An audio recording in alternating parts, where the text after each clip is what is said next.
todos estos supuestos patriotas ya están aquí. Es decir, ahora mismo son, en cierto sentido, aliados Delcy y Santiago Abascal, a través de Trump, por persona interpuesta, pero los dos comparten algo, que es el apoyo del presidente de Estados Unidos a la hora de controlar sus respectivos países. Eso es lo que tienen en común. Y esta contradicción de los patriotas, de los supuestos patriotas, diciendo sí señorito, al que se quiere quedar con un trozo de Europa, pues también es muy evidente.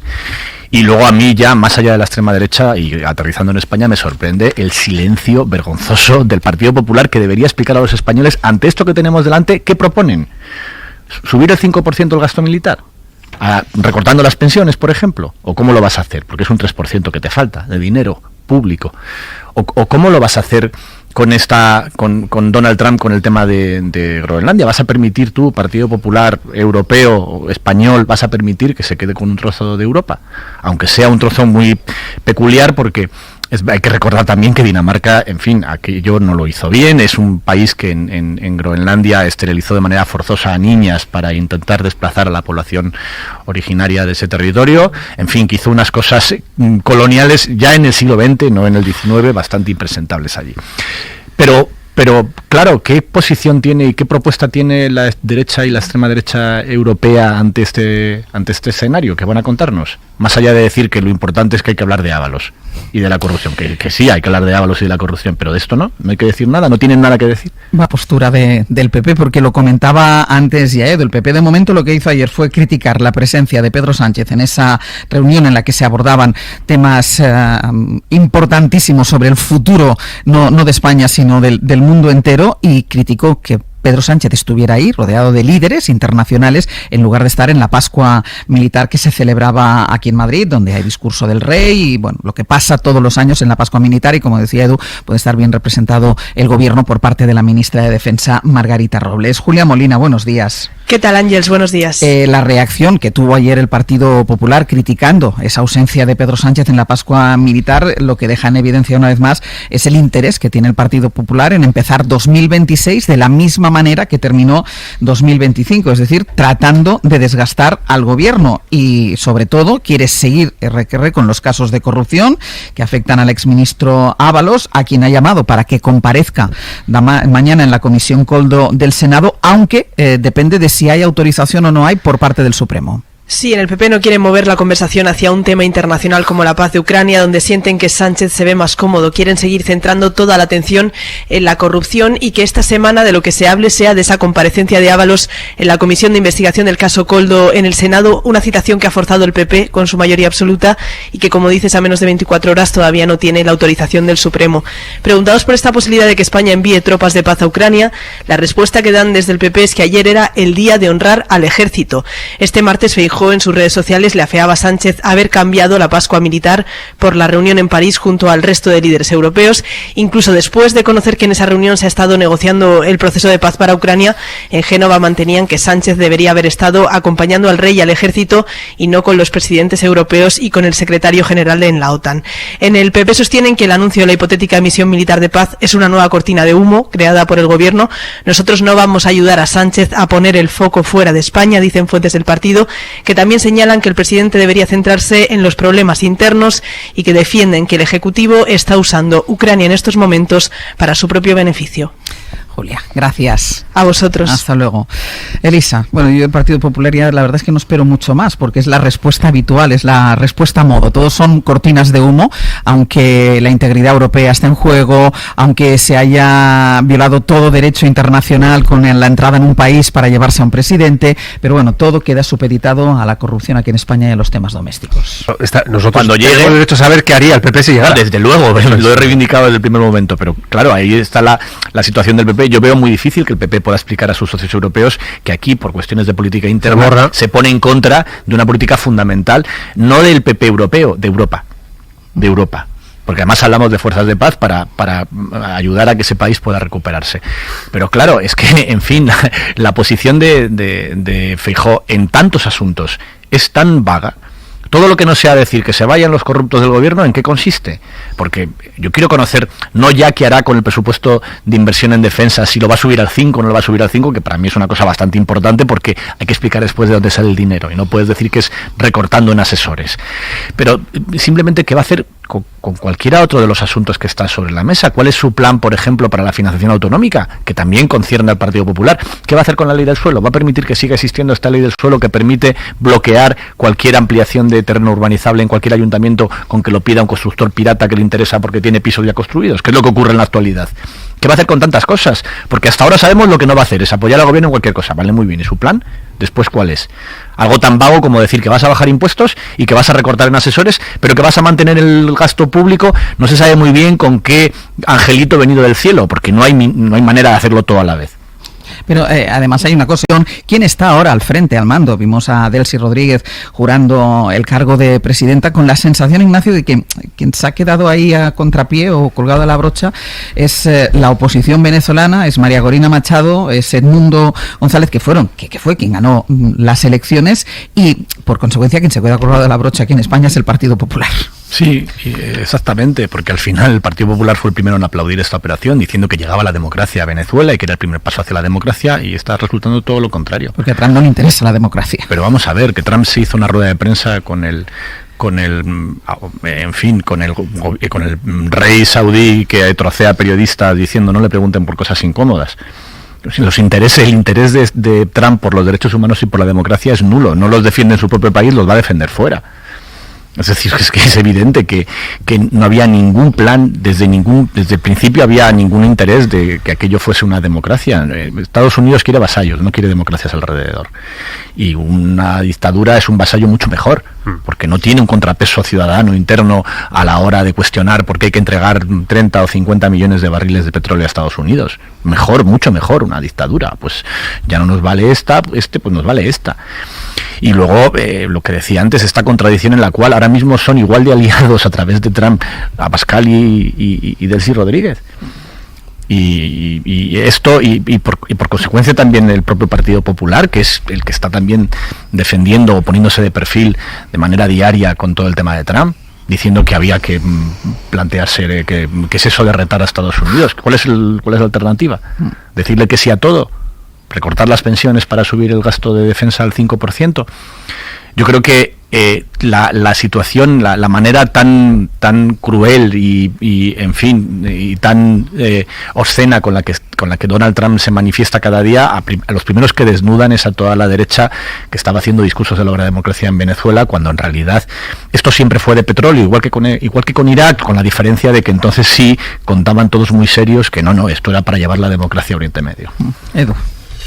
Estoy de acuerdo en lo que muy penosos que son, pero también por otro lado es cierto que hablamos un lenguaje diferente, y eso con todo ahora mismo es una desventaja, pero hay que valorarlo, porque es decir, claro, si ponemos todos a hablar el lenguaje de los matones, pues yo no sé qué decirte, ¿no? Sí, aparte que encima nosotros tenemos poco de matones, o sea que... Pero hay que entender también que lo que Estados Unidos busca en Europa es exactamente lo mismo, su propia Delcy, sí, en cada país. Puede ser, sí. Uno que expulse inmigrantes. No, pero vamos. Pero tú mismo lo recordabas en el Plan de Estrategia Nacional de lo que está pidiendo de manera pública. Pide pues que lo dice, está escrito, ¿eh? No es algo que lo dijo un día porque se vino arriba, es que eso está escrito. No, y sí, además probablemente de su puño y letra, o por lo menos muy autorizado. Sí. Pero bueno, no creo que escriba nada, ¿eh? Eso no creo. Ese documento es tan flojo que si no es él es su cuñado, o sea, su yerno, perdón. Su yerno. Pero hay que entender también que es que una de las características de Trump es que está haciendo lo que dice en cada momento, y respecto a Europa el plan es clarísimo.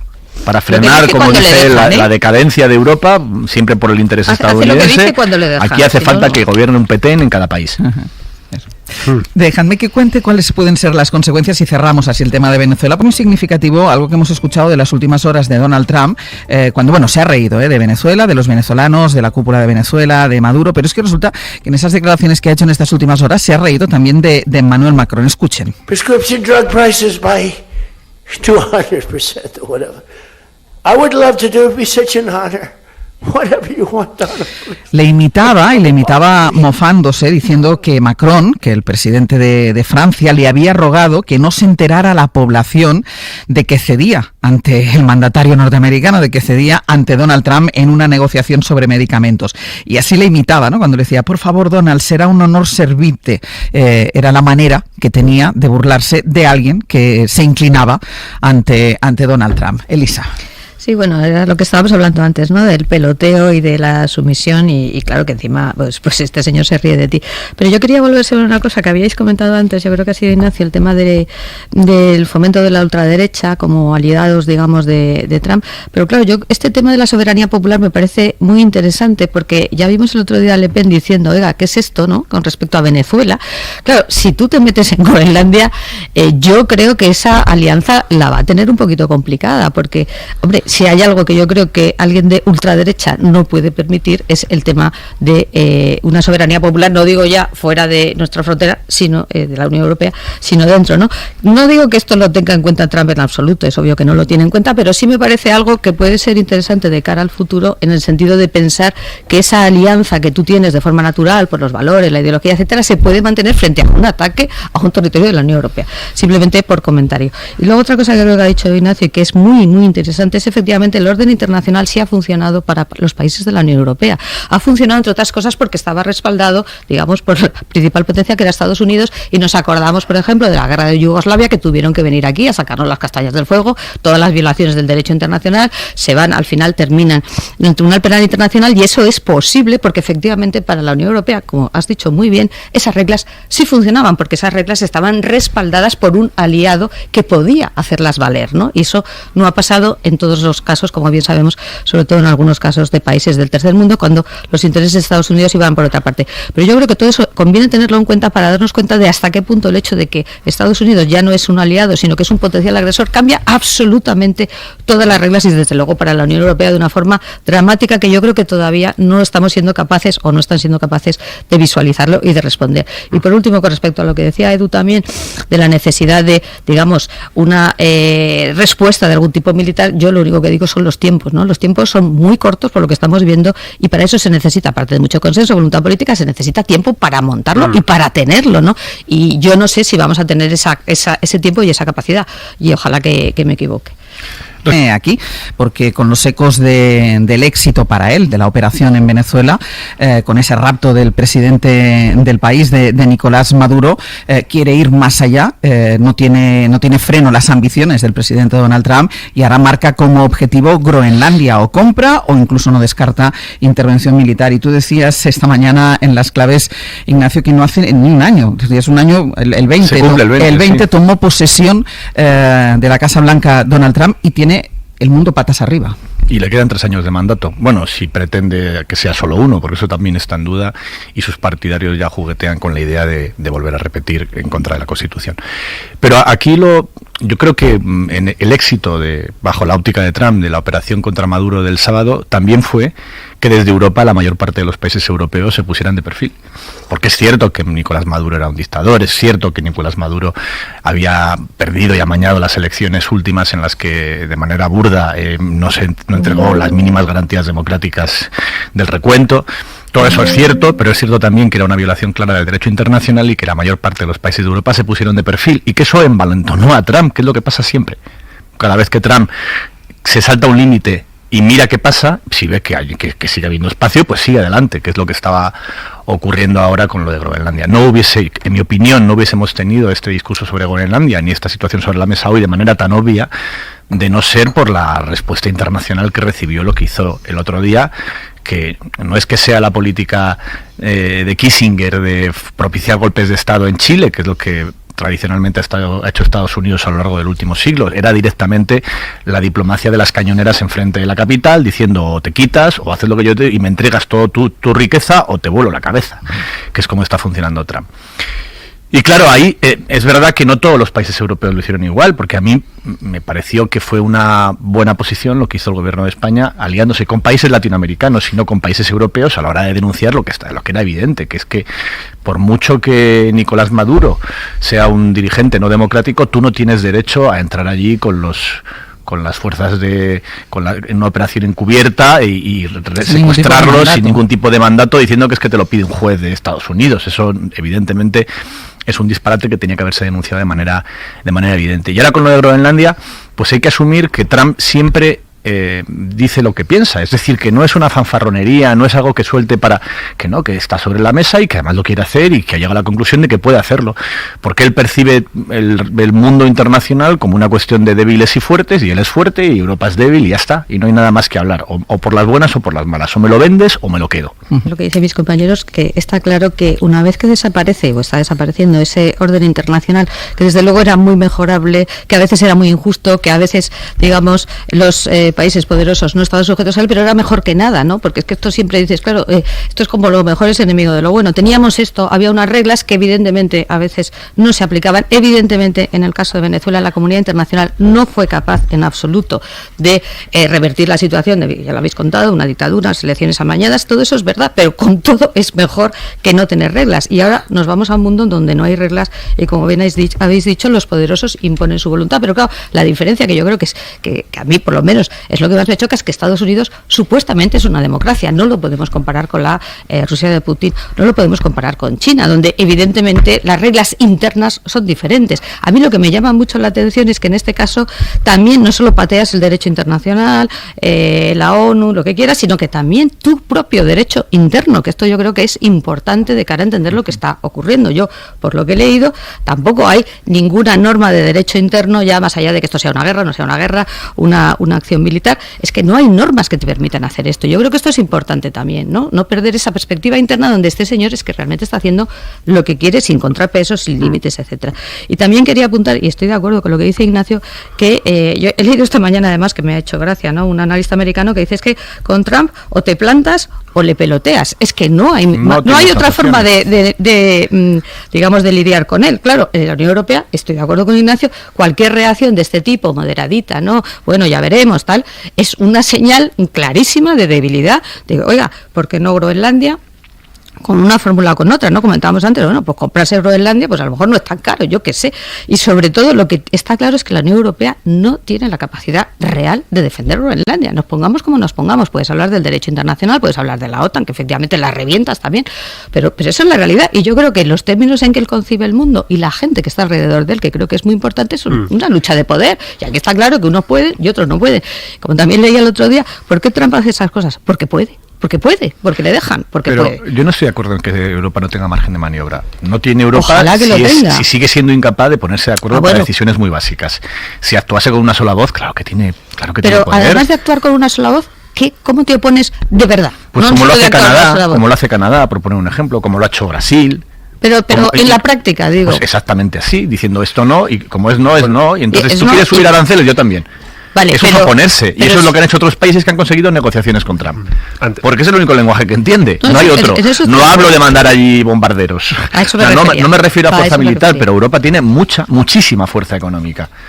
En fin, es uno de los principales mercados para Estados Unidos. Tenemos aquí a todas sus empresas operando, muchas de ellas en régimen de monopolio, que toleramos. Hay muchas herramientas para trabajar. Lo que no es una herramienta es decirle sí a todo por separado, que es lo que hace cada uno, para que luego llegue Trump y se burle de ti, como he hecho esta noche con Macron, revelando que le había pedido por favor que no le humillase mucho frente a su opinión pública, que probablemente sea cierto además. Pues esa es la Europa que se encuentra Trump, unos reinos de taifas divididos, cada uno a su aire, que sí, en teoría funcionan con un interés común, pero que en la práctica no defienden intereses comunes y defienden intereses individuales, y que son incapaces de sacar un mínimo comunicado. No te hablo ya de algo más. Bueno, Trump está emborrachado de poder, ¿no? Hoy en el editorial del País justamente hablamos de la borrachera de poder de Trump. Le ha salido bien, digamos, en sus términos, el secuestro de Maduro, y ahora amenaza a todos los demás en varios continentes, ¿no? Y en varios espacios diferentes. Trump no quiere aliados, quiere vasallos o rivales, ¿no? O sea, rivales es Putin, rivales Xi Jinping, pero por parte de Europa no quiere aliados, nos lo ha dejado muy claro. Entonces, este comunicado ayer de los grandes países europeos, pues encomiable, pero es que con comunicados no vamos a solucionar las cosas, no se solucionan las cosas en el mundo de Trump. Yo insisto en que tenemos ahora mismo una amenaza existencial para la Unión Europea y también para la OTAN, porque una apropiación de Groenlandia por cualquier vía sería una ruptura de la OTAN de facto, es decir, es país de la OTAN el más poderoso atacando a otro país, a un país aliado. Entonces, bueno, pues los comunicados bienvenidos, pero ¿qué plan tenemos? tenemos? ¿Qué plan tenemos? ¿Qué plan tiene Europa? ¿Qué plan tiene, ya no digo la OTAN, porque la OTAN es Estados Unidos, sino la parte europea de la OTAN? En fin, yo veo que estamos mostrando una impotencia. Tampoco se me ocurre cuál es la solución, pero es que tenemos que tener un plan. Y yo me pregunto si alguien está haciendo esos planes de contingencia para un eventual desembarco o un eventual ataque a Groenlandia. Y no se ve ahora mismo esta Europa herbívora que tantas veces se ha dicho frente a los carnívoros que nos amenazan, pues tenemos que empezar a enseñar dientes. Y no estamos acostumbrados ni sabemos, pero creo que tenemos que empezar a saber hacer. De la compra o de algún tipo de operación en Groenlandia por parte de Estados Unidos, porque este es el objetivo, es el foco donde quiere apuntar ahora Donald Trump, y se preguntaba, Edu, ¿qué tiene que hacer? ¿Cuál tiene que ser la respuesta de la Unión Europea, de la que ya hemos visto cuál ha sido la respuesta con el caso de Venezuela? ¿Qué tiene que hacer Europa en este caso? Pedías la palabra, Elisa. No, yo era para seguir un poco con el debate que planteaba Edu, ¿no? Porque claro, decía Ignacio, bueno, sanciones económicas, los aranceles, claro, pero esto es otro escenario, es que el escenario de que te planten, si es que lo van a hacer, te planten tropas americanas en Groenlandia para quedarse como están diciendo, por las buenas o por las malas, están diciendo esto, ¿no? Por las buenas te lo compro, por las malas es que me planto allí. Claro, es un escenario que ya, pues no es que los comunicados se queden cortos, es que se quedan cortos también el tema de las sanciones económicas, se queda corto todo, ¿no? Claro, la realidad es, ¿de verdad podemos mandar, o puede la Unión Europea mandar tropas a Groenlandia de verdad? Porque esto sí sería esa idea de me planto, ¿no? Me planto y hasta aquí podemos llegar. Bueno, pues yo tengo dudas, pero sí que estoy de acuerdo en que desde luego, si aquí la reacción es de gran preocupación, de incluso la parte económica, que no es que no sea relevante, pero me parece insuficiente porque te están amenazando con meter tropas y quedarse con una parte del territorio de la Unión Europea. Es que claro, estamos en un mundo que yo creo que de verdad todavía nuestros diplomáticos de la Unión Europea que siguen en ese mundo antiguo, ¿no? Y en esas reglas, y en ese orden internacional, comunicados, y también en una diplomacia más, digamos, tradicional, yo creo que es que tienes que cambiar de página y decir, es que estamos jugando a otra cosa. También es cierto que en una guerra de poder, evidentemente en la Unión Europea no tiene el poder militar, porque ahora estamos hablando de poderío militar, ¿no? Sí tiene poder económico, pero claro, no tiene el poder militar y depende muchísimo todavía de Estados Unidos, o sea que no es nada fácil, pero estoy de acuerdo con Edu, que claro, es que esto llega a un momento y dices, es que te están amenazando con quedarse por la fuerza, con un trozo de la Unión Europea. Yo, es que, no sé. Es que fíjate además que hablabas de la impotencia de la diplomacia europea. Lo que no entiende la diplomacia europea es que hasta ahora el orden internacional sí valía para ellos, o valía para nosotros. Es decir, que esto de no respetar las reglas era algo que se hacía con el tercer mundo, que se hacía con África, que se hacía con Oriente Medio, y que ahora, ¿cómo es esto que ahora también Dinamarca es como si fuera Venezuela, o es como si fuera Irak, o Afganistán, o cualquier otro de los países, o Libia, o cualquier otro país de los que Estados Unidos lleva décadas ignorando cualquier derecho internacional? Y yo citaba el tema económico no como respuesta a lo de Groenlandia, sino como prueba de la debilidad de Europa, que es ante una presión económica gravísima, como fue hace unos meses el tema de los aranceles, cuáles fueron las distintas estrategias y cuáles fueron los distintos resultados. Porque comparas cuál ha sido el resultado de la negociación para Europa respecto a otros países que sí se plantaron, y es evidente que plantarse sale mejor, porque es lo único que entiende. Porque aceptamos esta idea de él está muy loco y va a seguir adelante en cualquiera de las circunstancias, y no es verdad, no es verdad. No, si te plantas, ni siquiera con China, que era su gran objetivo con el tema de los aranceles, lo llevó hasta el final, porque de repente empezó a sufrir en casa. Y claro que Trump, a pesar de que Estados Unidos como democracia cada vez es más imperfecta, tiene una presión de su propia ciudadanía, tiene una presión a la hora de qué pasa en su supermercado, qué pasa en el Walmart con la subida de los precios, qué pasa con los regalos de Navidad. Todo eso a él le afecta. Y por eso la presión o la respuesta con presión por parte de China fue el único lenguaje que entendió de toda la anterior ronda. Ahora estamos en otra, ahora estamos en la de Groenlandia, que es me quedo con un trozo de tu país, por las buenas o por las malas. Pero bueno, pongo la pistola sobre la mesa para que así negociar sea más barato, que es un poco el modelo que están siguiendo, ¿no?